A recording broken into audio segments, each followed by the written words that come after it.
Peppers everything. All right. We're back for the fourth and final hour of Lost Initiative, Edge of Morality. If you didn't already see, F Snow Zombie tweeted out a sweet fan art pic of Otto and his new threads. I did not see that. What? I didn't see that. Yeah, I gotta see that. I have retweeted it. I saw Olorant, but I have retweeted it. Go check that shit out. It's amazing. Looks great. Oh, I love this. That's awesome. Nice. This is the look he gave that fucking guard on their way out. Like, oh yeah, you know. I'm kidding. Back here. That is He was like- awesome. I like that. It's I like so the good. sparkles kind of coming off. Yeah. That's All a good right. look. Let's continue. Loving it. Okay. So, as I had said beforehand, picking up with you guys are approaching a very familiar group of fallen trees. As before, there's no snow on them, but this time there are brown stains of blood on them, as well as some claw marks and the like.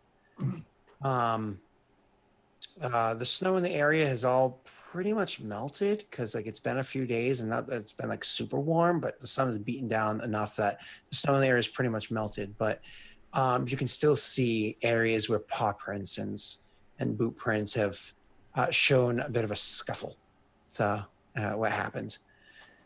So here you are standing before it. It looks like you guys have yourself arranged as Thonk and Gromit in the fronts, sticking Thonk as close to where the Yeti attacked from before as possible, so his little sniffer can find out where that thing had come from. I imagine everybody's on edge as you come up to this area where the original carnage had existed. The bodies here are now multiple days decomposing, and even from down where you are, you can start to get the faint wafts of rotting corpse. So, all that being said, as you guys approach, were there any precautions you may have taken? Spells cast, consumables used? I prepared my dagger before we entered this area. Yeah, I think Rai has been like carrying a lantern on the journey, and she's been using thaumaturgy to like brighten the light so they could see on their travels. And as they approach, she like dims it barely to a flicker just so that Addo can see. And she kind of turns on and she's like, "This is the place." And and you see her like touch us. I'm gonna blade ward myself. Absolutely. Right. When I think about you, Blade Ward. Good. So as you guys are approaching, you get to the area where everything had happened beforehand, and in very much a not so exciting way. You see, you're like as soon as you're approaching, kind of like gesturing towards it and walking towards it and everything. Thonk was like, "You mean that Yeti right there?" Because as you guys are gesturing to where it came from, it's seemingly the same exact Yeti in the same exact spot is hiding there where you had attacked it beforehand. So Thonk just sees it. Yeah, he just My kind of passive walks perception up. is ridiculously high. That's why. You guys are gesturing towards it, and exactly as Mathis was just saying, his passive perception is an 18. Someday mine will be that high. He sees too. like a foot buried in this snow mound. No. And I give like a small like gentle kick to Rai, and I take my spear out and I point at like the toe sticking out. Rai like gasps. It's like, "There it is." Thompson's like, "I know." How did you see that? So it's funny because as you guys have been standing there for a few more moments, Thonk can hear that it's breathing a little bit more heavily. Roll me an insight check. Really It's quick. sleeping. It's sleeping. Roll me an insight check there, buddy. No, it's sleeping. I know it's sleeping. Insight 14. Actually, it's much like a dog sniffing something that's more familiar to it. This thing is like sniffing the air, like it smells something familiar to it. So knowing It's got that a whiff of something. it's got a whiff of us, it would be my initial thought, or at least got a whiff of these two fools. I gestured to Gromit. No other ways to phrase that. I looked to Gromit. I'm like, attack it now before it knows us, or before it knows we're here. Right. What we're going to do is we're going to have you guys roll for initiative, and then I'm going I'm going to allow for up to 2 melee surprise attacks, but beyond Holy crap. All right, well, how's that for a surprise attack? that's fucking amazing. You rolled a 90, 20, You 22. win it, nice. Like You just win You the just game. win. You win. Otto, you'll end up taking that tiebreaker because you have a higher dex than me. Okay. And 1 second, I get a. Oh, good last. Oh, hey. Oh, very well. The Yeti.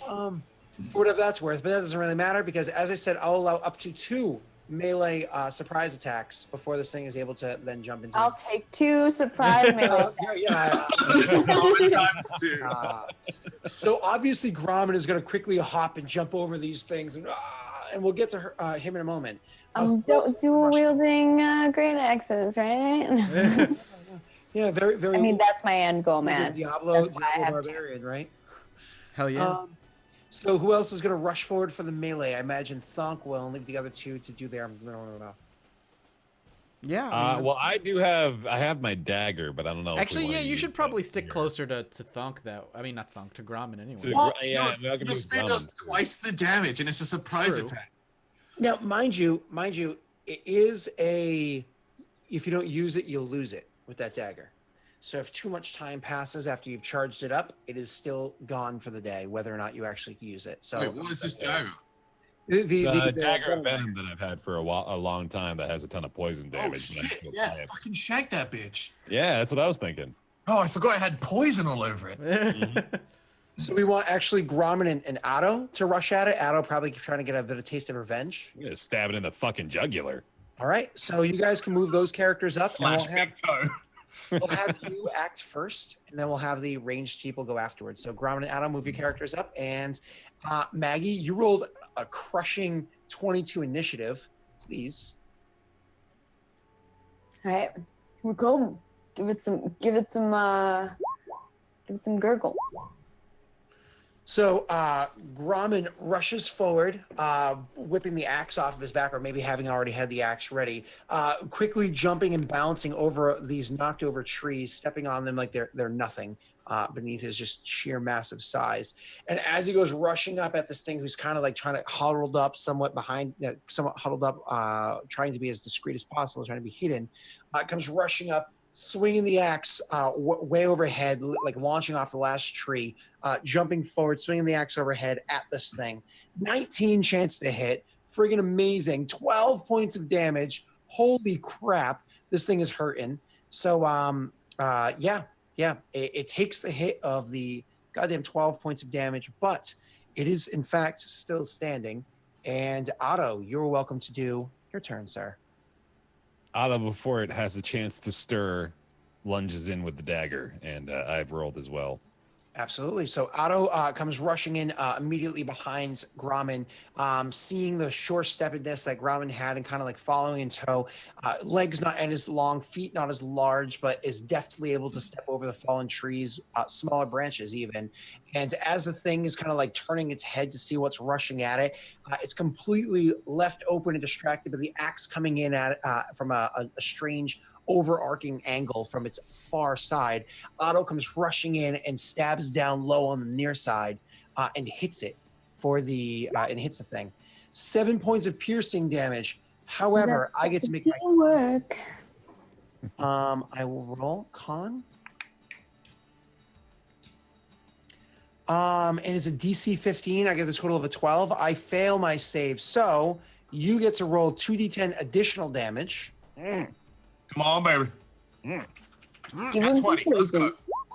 Holy. 9 points of damage. That is, Christ. that's And- max, right?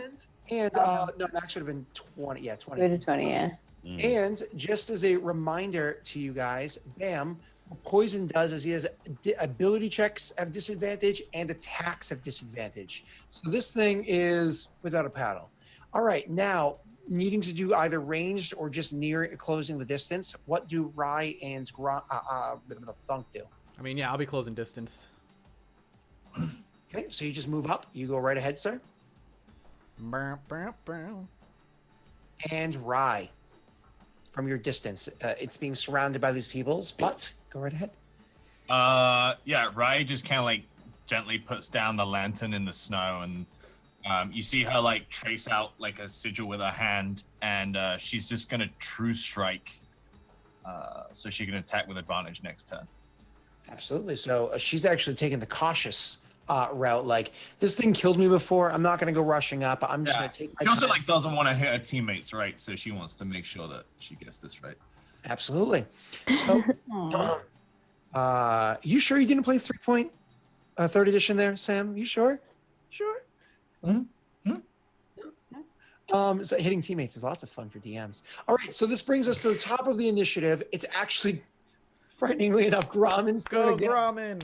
before Grauman, the he's our man. If he can't do it, first. Great. Wait, no. Yeah. Oh, yeah. Alrighty, So we got let's Aladdin do it. I know it's a lot of Aladdin going on in my I brain. think. Okay. Oh, it's too bad. So, no Wah, wah. longer. What? Oh, sorry. I said, No wah, longer caught off guard by what happened. Maggie sadly only rolls a total of an 11. So he comes swinging in with this thing again, but the creature does the best it can to move out of the way. And even though it wasn't able to completely avoid the attack, its fur was enough to stop the slicing of that magical axe. So, whether it be angle or otherwise, Brahma was not able to pierce and harm. It is finally the Yeti's turn. And it is the Yeti's turn.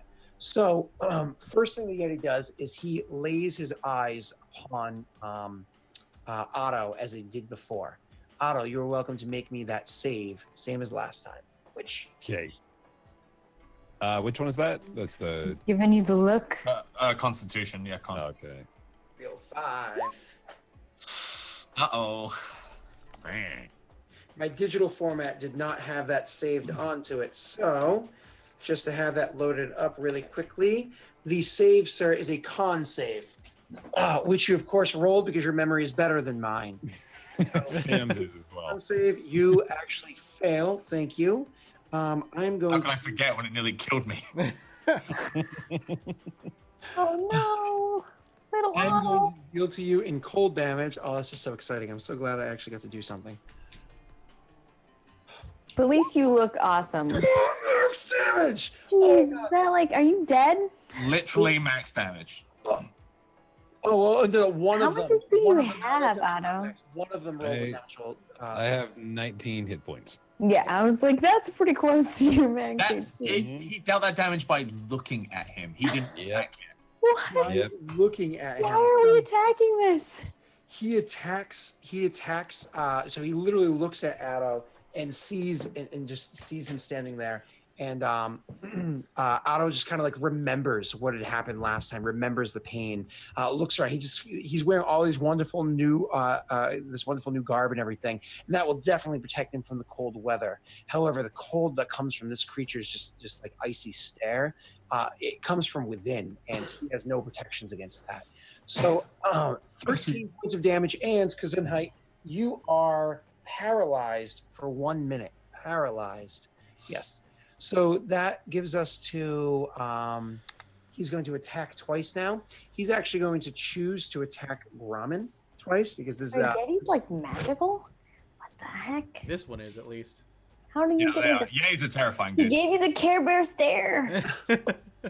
So he's going to attack Grauman twice. And the first attack is I need love.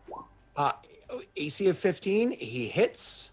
And second attack, AC of 15 hits by 1 more. So he actually does hit Grauman. Holy shit.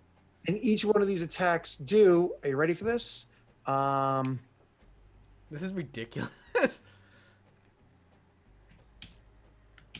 So 10 points of damage. Now, 6 of that damage is slashing damage as his cut comes down and slashes you open. However, 4 of it is actually cold damage as like his claws cut into you and whatever it is that's on his paw, or just naturally in his claws, just his essence itself cuts into you and just starts to like freeze you from the inside out. That thick cloak and those large rippling muscles don't protect Grauman from the cold that this creature has with its claw. And the second attack does. That was just one attack. I did that wrong. My apologies. So no, that's fine. I just add 4 to that. So does 9 more points of damage. Once again, 7 of it being slashing damage and 2 of it being cold damage as he slashes at you and does this. Gromit takes a total of 19 from this one creature in this one round. If it's poison, does it have disadvantage on rolls? Oh my God. God damn it. I will re-roll both attack rolls and see if either of them miss. Lawyer! Does Oh, that I love you, Thonk. does that affect the cold No, stare? not at all. No, Nope, okay. not at all. That's just a straight con save, unfortunately. So the first attack, Maggie, that 10 points of damage, I rolled 4 less this time. It was a miss. And the second attack, oh, you're taking away all my fun. Is this chat? Is this chat? Yes, Oh, it is, chat. You actually I are almost died, yo. 100% correct. Second attack actually I rolled better, so it doesn't matter. I still hit with the second one. So Maggie, instead of taking 19, Gromit takes a total of 9 points of damage. Got to keep Otto's poison dagger, use up and running. You got to keep Otto useful. Otto's super useful when he's not You're frozen. very useful. Yeah, you're when you're not incredibly useful. All right. trying to like everybody. All right, I wasn't fishing for compliments. We're good. Come on.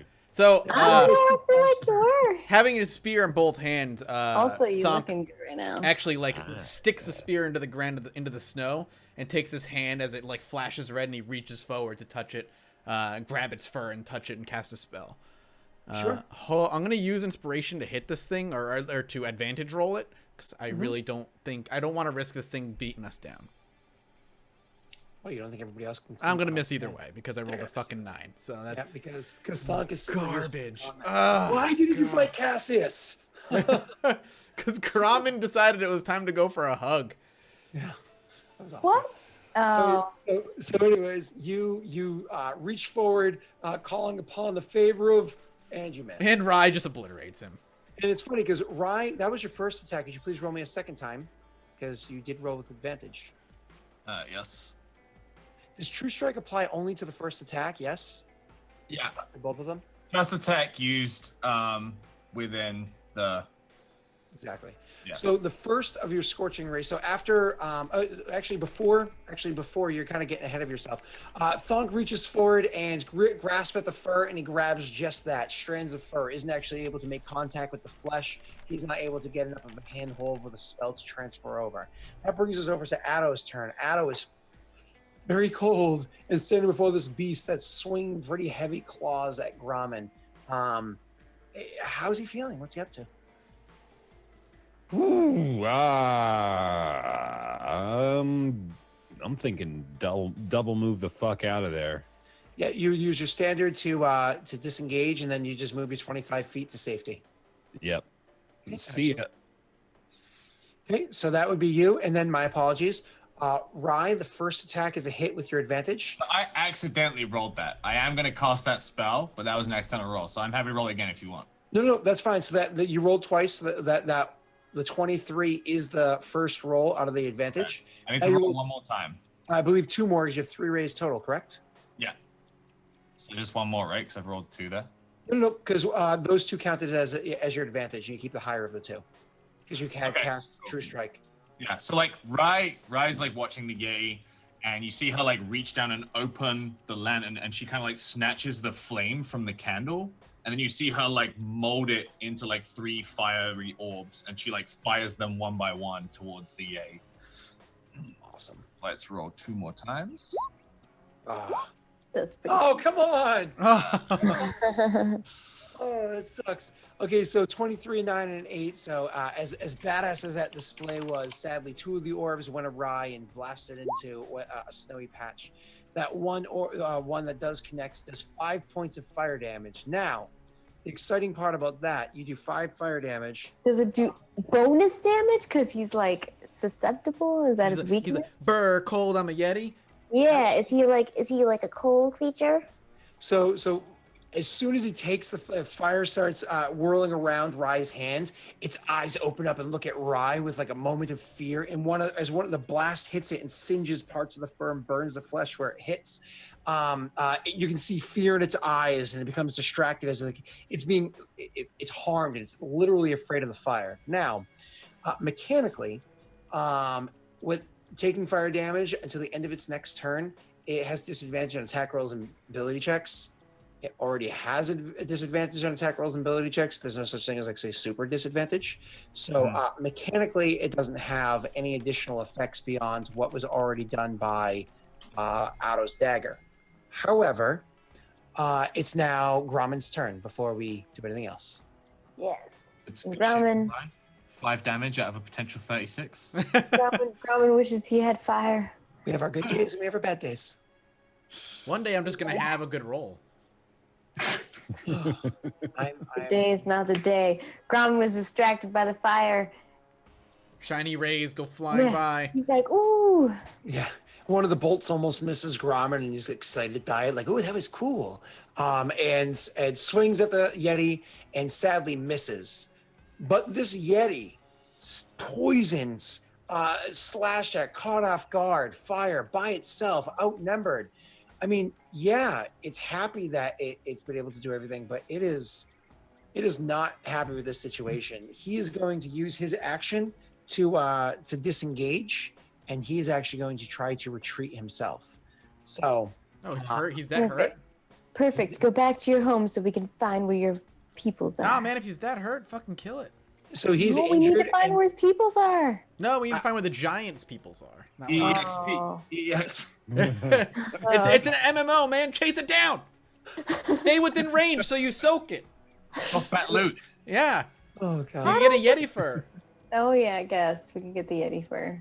So you guys, it does try to run away. It does have a decent move, and it has a decent climb too. So immediately makes its way easily through the difficult terrain that's here and over to a cliffside, and effectively jumps off the cliffside, holding on with one hand, swinging it down the way you imagine an ape would in a well-known terrain, and starts clambering down the cliffside, making a good distance between you and it, trying to get away.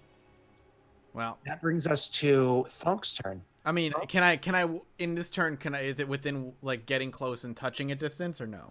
No, its speed is greater than yours, and it doesn't suffer Alright. difficult terrain, which you would. However, that's just for melee range. Yeah, I don't really have much as far as ranged is concerned.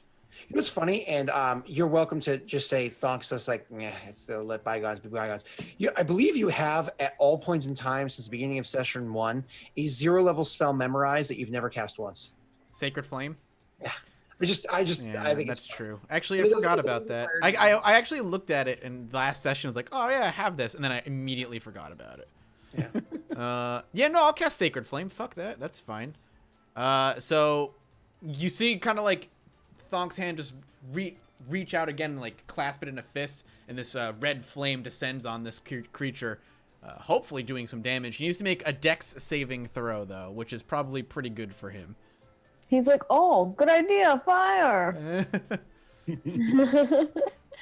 And the DC for that is, Mathis, I believe it's a 15. It just says Dex saving throw, so yeah, whatever. The DC for your spell should be your modifier, which I think is 3, and your proficiency, I believe, is 2, so it's a 15, because I got a 14 total. That's what I want to confirm. Yeah, that should be correct.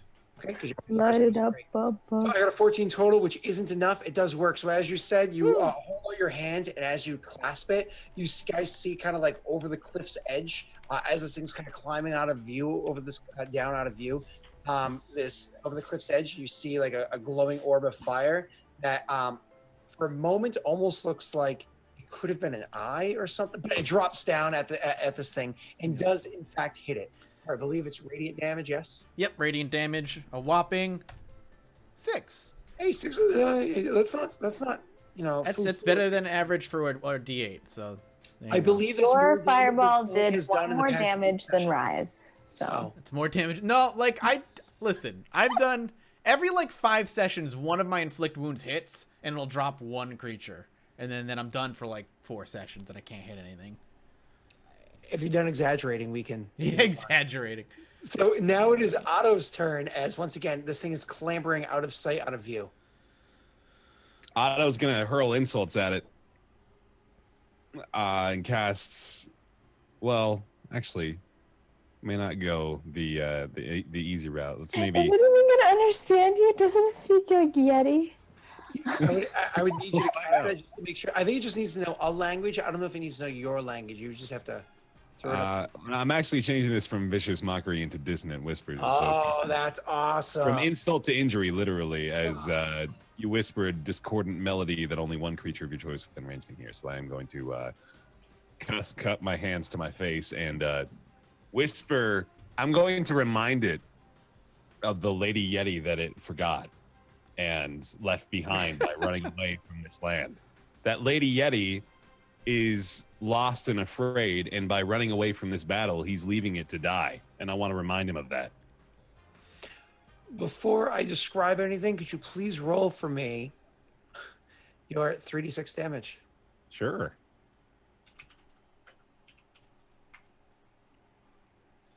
That's not bad. That's pretty good, man. As Otto was describing everything that he just said, something, as he was saying, like the night before when he was drinking, something in the back of his mind starts to come forward as he remembers where he was beforehand. And so he's saying these things about this woman and about this female Yeti and how she had ran off. But then, like, almost as though his thoughts kind of get away from him, and he starts to remembering his own horrors and whatnot that he experienced, and that kind of channels through him into this Yeti, and this Yeti also experiences the racking horrors that had been experienced by Otto. And in doing that, you actually hear the thing like screaming out and hollering in pain.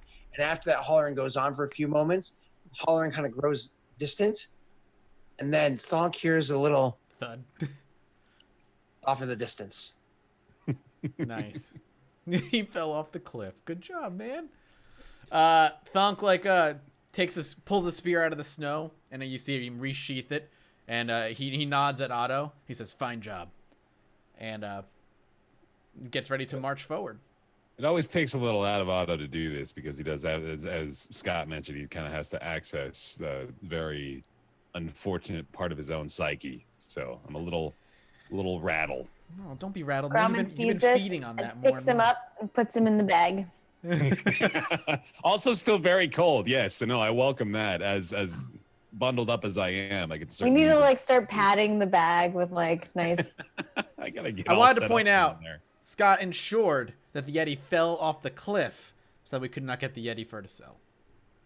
Whoa. You have a bar that has both lemons and fly.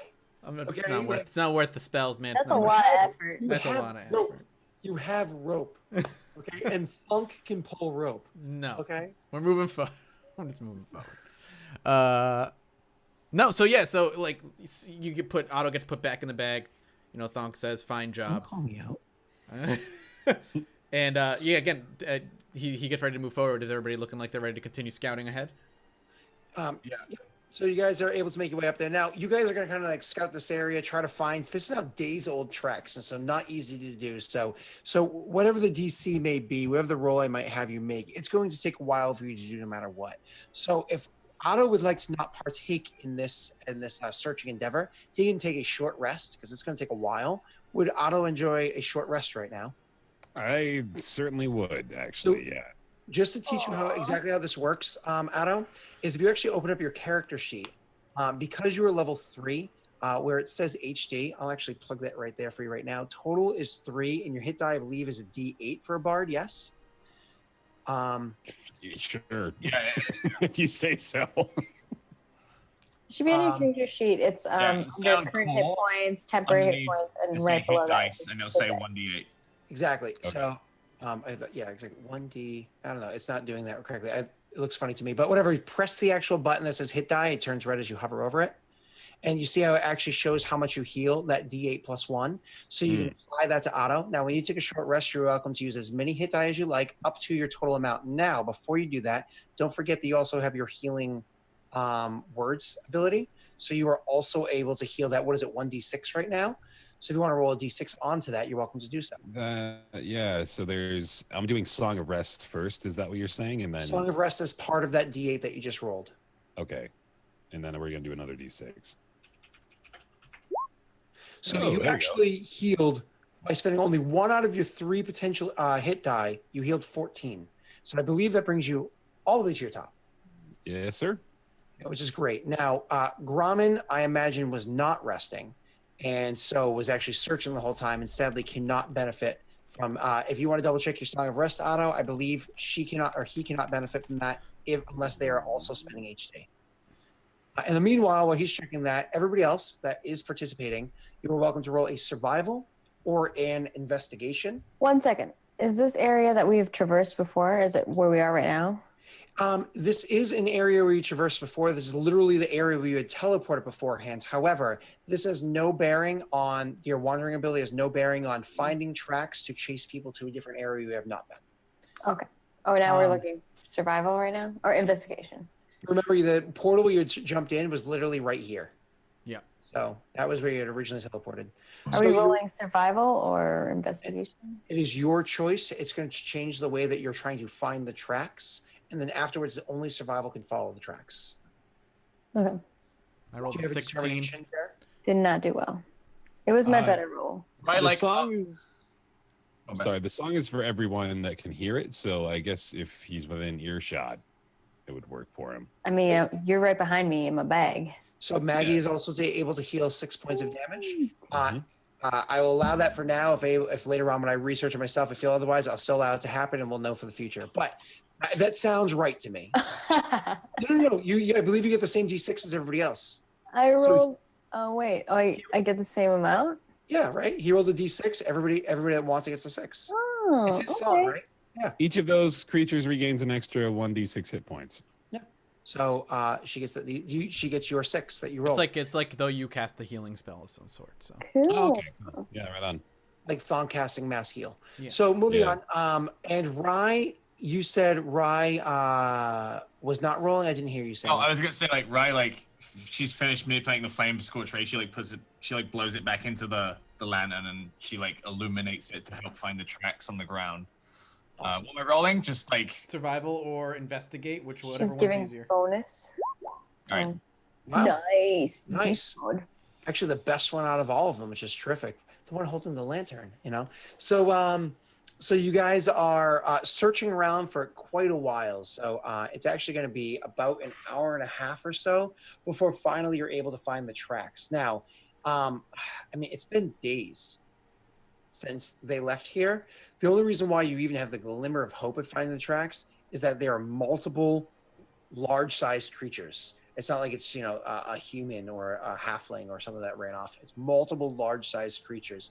So eventually you're able to find the tracks, though weather has certainly had their effect. This area is constantly having those blasts of cold wind. The tracks are very faint leaving this area. It's going to be very, very difficult trying to follow them. Again, another reason why it was easy to find them here is because they spent time here. Following them from here is going to be very difficult. Now, does anybody have any ability to enhance your chances of following these tracks? I don't know if Well, there's if we spells take- or otherwise. If we take a moment, Gromit could do like a little ritual with his little eagle. Sure. So Gromit is going to kind of like look around for a little while staring at the tracks and kind of keep his eyes to the sky because he loves the birds and whatnot. And actually, in this mountainous region, eventually will spot. Well, it's nighttime, so we'll say after that time's over, after all the hours of traveling here, it is now dawn. And so as the daylight's coming up, spots an eagle overhead flying about. Now it's not circling your exact spot, so to like leave. I'll come back a bit later and leave. Come back a bit later. But I imagine Gromit plans on casting the spell to speak up to it. Yeah. So Gromit like sees it up there and remembers that it's remembers that he made the little eagle thing and takes it out. And he kind of holds it in his hand. And it starts like kind of burning his hand. And he's not sure why. And he's like going like this back and forth. And then he realizes what's happening and he looks up because at first he didn't realize there was an eagle there. I think it started like kind of catching on fire, or getting hot whenever the eagle got closer to him. And then he just crushes it. Okay. And after crushing the thing, all of a sudden Gromit Gromit. realizes I am an orcist. I'm sorry. Hi, my name's Scott. I'm an orcist. So you, Gromit, feel that you have the ability to communicate to this thing as it screeches overhead, like calling out. it's actually calling out, like you can hear that it's like giving out warnings down below to try to like scare creatures out of hiding. You know what I mean? As it's flying about, you understand its screeches and its flight pattern. They make a lot more sense to you. Ramen starts like screeching, like the bird, like the eagle, and all you guys hear is him screeching, and then like the eagle comes closer and like actually kind of comes near, like, and hovers in front of him, and then he screeches back at it, and they're like screeching back and forth, and basically he's like telling them that he's like, I look for tracks. They look like this. And it's like, it takes a little while. The creature's like, what are you talking about? And he's like, oh, I think I've seen some of those tracks before. And so kind of guides us along that way as much as it can see. So you want the eagle to do that sort of thing. Okay, Maggie, but before we can move on, I think we need you to RP Grommen screeching as a... Okay, I don't know what an eagle sounds like. No, wait. Maggie, I'm just going to put this out there. Use this as a bargaining chip to get Sam to do his Gollum voice. Gollum voice. How is that a bargaining chip? I'm not in this at all. But don't you want to hear her screech? I'll do a screech. I rolled a fucking 19 on my survival. I'll find these tracks without a bird and without a Gollum voice. Thank you very much. Fuck. Okay? This ain't no bargaining chip. You roll that survival check, then go for it. Dodger, you're in chat. Can you fucking just smack him and make him do it? Yeah, come on. Rush in the other room and just like a... all right. Oh, hit him with the giant box. One day when you guys have earned it, it will come out. Earned it. Shit, that just hurts. It's like a... Earned it. I haven't earned it enough. You asked for the blessings of some great dark power, and they've granted them for you. No. All right, well, go ahead and screech at the birds then. We failed at that bargaining. Yeah. That was like a 2 diplomacy. We are not. Hey, I think we sat there for a good portion of time trying to convince him last time. We did. I think you just gave Maggie a counter arguing point, like well, I don't have to screech either. Yeah. Exactly. Nobody has to screech. I rolled a 19. No one has to screech. Yeah. The screeching happened already, though. Oh, no screeching. Thanks, Mathis. You ruined everything. What? How did I ruin anything? I just want the Gollum voice. You just go sulk in the corner and cut yourself, okay? Just My Chemical Romance. And I'm praying to my God. Yeah, I know. That's the blood god. Yeah, Mom. I just love that scene where he's like showing Grommen what to do, and then like they're looking at each other, and then he's like, give me your hand, and Grommen shows him, and he like cuts Grommen and walks away. What? Good times. Okay. So real bonding moment. So you call to the eagle and ask for its assistance. So actually kind of taking it back a step, Maggie, when you are talking to it and having it help you find these tracks and everything, as you're trying to describe this thing and describe the creature, can you do me a favor? Grommen is dumb as a stump, still smarter than the eagle.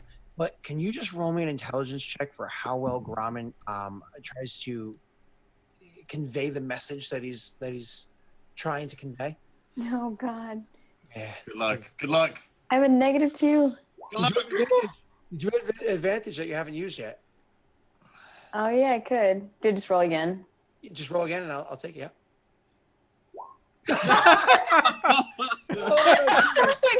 Too late.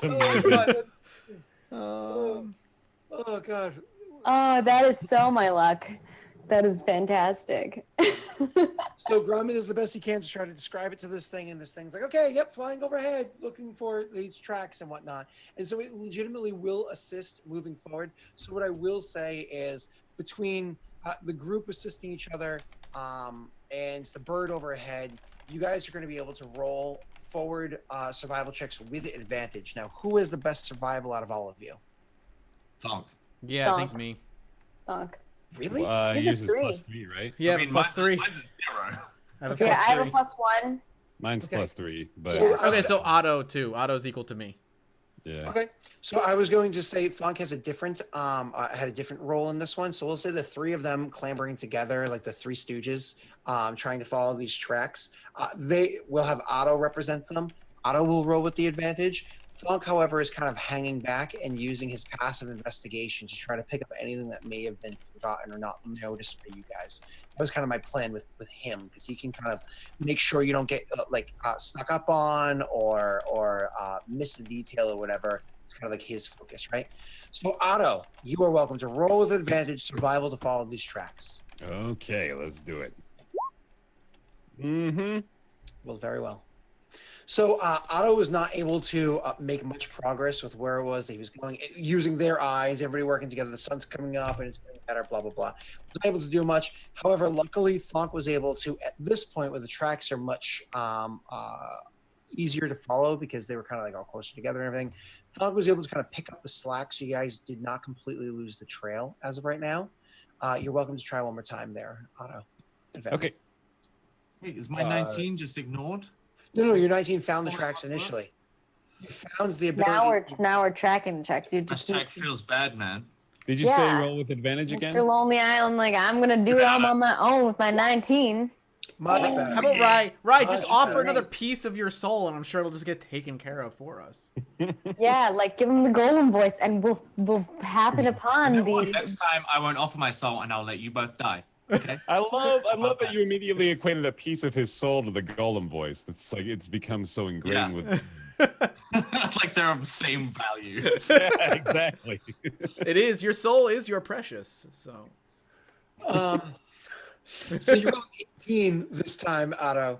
Rolled an 18, and you guys are able to much more easily, everybody together, following those tracks and making your way up there. Now, traveling for, again, it's not a matter of distance. It's a matter of difficulty to get from point A to point B.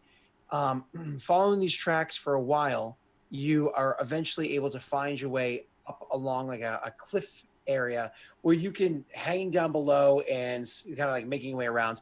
All of a sudden the eagle comes like swooping back around, not like down to you guys, but overhead, and starts giving out, it's like its calls.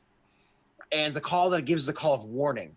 And so Grommen hears this call of warning, like, stop, like, no, Grumman just goes, don't keep going. stop.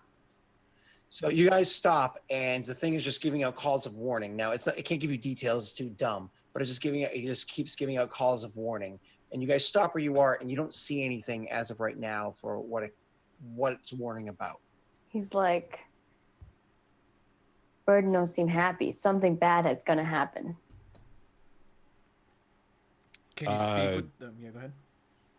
No, yeah, I don't have anything. Thonk looks at you and says, "Can you speak with the bird?" Technically, I can. So, again, in trying to communicate with this thing, like a lot of time has passed anyways, but in trying to communicate with this thing, you aren't going to be able to get like anything because, again, it's just dumb. It can only convey very simplistic messages like hungry, far, danger, things like that. However, you do have another ability where this bird could be useful to you. Oh, wait. I'm like gonna stop for a moment, and I'm gonna like hold up my hand, and all of a sudden Grommen's like eyes roll back in his head, and his arms go out like this. Oh God! And he's now in the bird, and he can fly like the bird. And as he's doing that, his arms are actually moving with the bird. Thonk, Yes. God, Thonk just wants to I just want to be like, great. So 2 of you are possessed. It's amazing. Rye's like covering her mouth, trying not to laugh because it looks pretty. In watching this happen, Otto was gaining, remembering some faint memories from before, back when Otto was charmed and seeing this happening before. And that brings back some more memories of what had happened back when he was charmed and things that were done at that time and feelings or whatever. So not that anything's happening to Otto, but he needs to react to this immediately. But more stuff, like his memory was somewhat racked beforehand.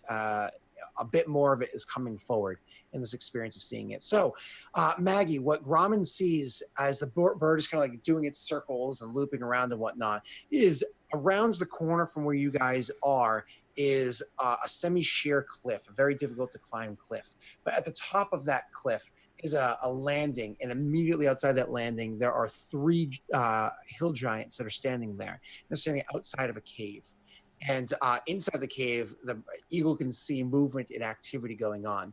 So the eagle kind of like whoops around a few times watching this and seeing it. And like time passes because the bird's not just like searching and searching and searching everywhere. So it does this for a while, looking at the area and scanning it, trying to take it in.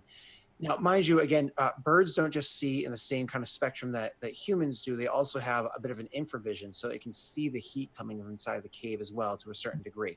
Now, as it also sees heat coming from the far side of the cave, like over like the mountain's top and over there. So it starts to make its way over in that direction because it's a much more intense heat from the distance. It can see something against the strong cold here. So the bird is making its way over in that direction, trying to click sight for you, and you can see that much deeper in. And now Grommen's not very smart. Sadly, we don't have an intelligent character that can count feet and measure whatever doing this. But Grommen knows a good distance past the mouth of the cave, there is seemingly a chimney or a fissure where smoke is rising from. And Grommen can tell, even though the bird can't, the bird just sees smoke. Grommen can tell that the kind of smoke that this is here is the smoke that you would see from, like, say, something cooking, not from something on fire burning normally, right? This is an intentional smoke. So Grommen can put that together as a barbarian living out in the wild. But it's just so far into the cave, it's very clear that the cave is a good size. Make for me a perception check, please, Maggie, and roll for me with an advantage. Okay. Hell yeah. Awesome. So one of the things that you do notice, because the bird's not intentionally looking at anything that you want it to, it's looking at what it wants to, and you're just trying to absorb what you can as it's doing so, and it has very keen eyes. So as it's like going around and looking, you do see that there is, over not quite where the chimney is, but a distance away from it, there is another entrance into this cave. And over by that entrance, you only see one creature standing there. This one creature is, again, it just looks like a human. It's like a very, very large human that's just standing there, and it's standing there and actually has like an old, like, torn up piece of like a, I don't want to say tapestry. I'm missing a word here. It's not quite parchment, but like old torn piece of like leather or whatever that has some sort of scrawling on it. And it's sitting there and it's looking at it, and you can clearly tell it's either studying it or it's reading it. You're not sure, but it's clearly looking at this thing with purpose. And it's kind of like its hand is like moving over it as it's doing so. Not in like I'm casting a spell sort of a way, but clearly it's like focusing and studying this thing. And you do see that from this very human looking creature down and off to the way out of there. Again, only an eagle's sight could see it with the fine detail that it does way up here. Eventually, like after a fall, whether an hour passes and you let the entire spell end or whatever, you absorb that was all you're able to gather from this thing. Large cave, at least 4 creatures, 3 of them hill giants, one of them just a really large human. What do you say to the party? Okay. So when Grommen comes back, he's like going like this, and he comes back and he puts his arms down, and all of a sudden he like comes back to you, and he kind of like actually falls over, and then he gets, as he's like getting back up, he looks around and he's like, big cave. Giants. One look like very, very big human. Read something. Thunk nods and like clasps your shoulder and says, "Good. Job is done then. Let's go." And with that, you guys are able to make your way all the way back, following Otto and Grommen's very strong understanding of ways to go, how to travel, Thunk's extreme perception, picking up the little details along the way as you guys go. It is not in easy road back. You do actually come up to encounters along the way, but these encounters are like small scavenger groups of goblins and stuff like that. So like a group of like 3 or 4 goblins will pop out, but the party is quickly able to handle them. When you see signs of another Yeti, the party intentionally avoids it. Maybe to a wide-eyed Otto, intentionally avoids this creature if it can. And you guys are able to pick your way, again, not uneventful, but able to pick your way over the course of many hours. At the tail end of it, once you're finally past that site where the carnage was originally, once you're finally down and closer to the city, you're all getting very, very tired, very, very tired after this whole experience. You've been traveling for days, for almost a day, so on and so forth. And as soon as you finally get back to the city, and it is again late because it went from night to day to night again, and late into that night, they do open the gate for you guys. And the person that is in charge of opening this gate is, in fact, that very familiar guard from before. So I imagine Otto, once again, despite all of his exhaustion, is able to muster enough emotion. Yes? There? Yeah. As they're opening the gate, is he looking at me? He has the same face as before. Mm-hmm. It's not a pretty one. I just walk up to him. Okay. What's your name? I ask him, what's his name? I thought I came up with it. I had come up with it before, didn't I? I actually think you wrote it down. Oh, did you? Yeah. Oh, I didn't write one down. No, you didn't write down the name. No. oh God, I It's can't his remember. description. It was awful. It was awful. I can't remember what it is. He says that name. Barnaby. Barnaby. Barnaby? Oh, you go. God. Barnaby. Perfect. I say it like that as I hear it. Barnaby. Oh. Barnaby. You belong here, don't you, Barnaby? You belong right here. And then I just leave. That's like the biggest insult Otto could give. It's just like, you belong in this shithole of a city and you know it. Mm-hmm. And he doesn't say anything in return. He's heard the stories. He's seen now, doesn't say anything in return. He just kind of holds his tongue because he knows better and knows his place as Otto makes his way away. You guys, I imagine, do not immediately head back to Cassius's. It's too early in the morning anyways. He's not going to be at the mayor's place. And you have no idea where his house is. I imagine you make your way to wherever tavern or whatever it is that you're staying. The three of you all probably have a pint first, but then everybody passes out and we'll sleep. And we will stop here for now as the end of episode 14. 14 weeks. That's crazy. No, isn't that nuts? 14 weeks. That's crazy. 14 weeks, and you only just remembered that you had a level 0 spell. All right, listen. It's just not cool. So, thank you guys so much for watching. I hope you enjoyed this week. Had some crazy shit in the first 2 hours. I was not expecting half that crap. And it's given me some fuel to, I'm excited for a little downtime next week because I really want to have a one-on-one moment with Rye. So that should be really fun. Anyway, we're going to go around the room. People are going to tell you where people can find them, what you're going to going on this week, and all that other good stuff, starting with Sam, as always. Sam, are you still on the For Honor train? I am, yeah. Yeah, we're going through this phase where we're trying to level up all of the different classes to the 3rd prestige. You're an insane man. Tomorrow, though, I'm going to be playing a bit of Ghost Recon Wildlands. The beta starts tomorrow, so we're doing a bit of that from noon PST. How do you like it? Have you played it at all yet? I played the little closed beta thing. Yeah, so did we. It's very I thought it was very arcadey. Yeah, that's I think you can't really take it seriously. You have to. I imagine it would be fun with friends. I'm willing to give it another crack, so I'm going to try it tomorrow with Force and a couple of other guys. That's cool. And that should be good. So twitch.tv/stripping. Come watch me play some games. I'm there from noon PDT every day, and you can tweet me about the show or other stuff at stripping on Twitter. Sounds good. Bear, what you got going on this week? I think Wildlands is going to be fun with the squad. I really think last time when me and Nick played, was it Nick's description? It was like road trip terrorist murder. Yeah. Like was the way he just described it. You just ride into a town, you pop out your car. That sort of everybody. nonchalantness to it is exactly the kind of move that he garnered from the game itself as well, where they're just so indiscriminately murdering everyone. Hey, you want to shove my balls down your throat, and then you just shoot somebody in the throat. Like that's the attitude they have with it. It's crazy. Yeah. Anyway, my name's Bear. I'm not gonna put my balls down your throat, but you can watch my online stuff, Twitter, YouTube. That's where we've gone tonight. Last time. Last time. Edge of Consent. Jesus Christ. Good times. Yeah, million of Bear's links are in the description. Go check out his stuff. Too many. Too many? There's no such thing as too many, man. Maggie, what you got going on this week? Where can people find you? Hi. We did Resident Evil 7 yesterday. We are, I don't know, we're trucking along. It's pretty fun. And tomorrow I'll be right here on the same channel, same time. We're going to be doing Edge of the Empire. It's going to be a lot of fun. You should join us.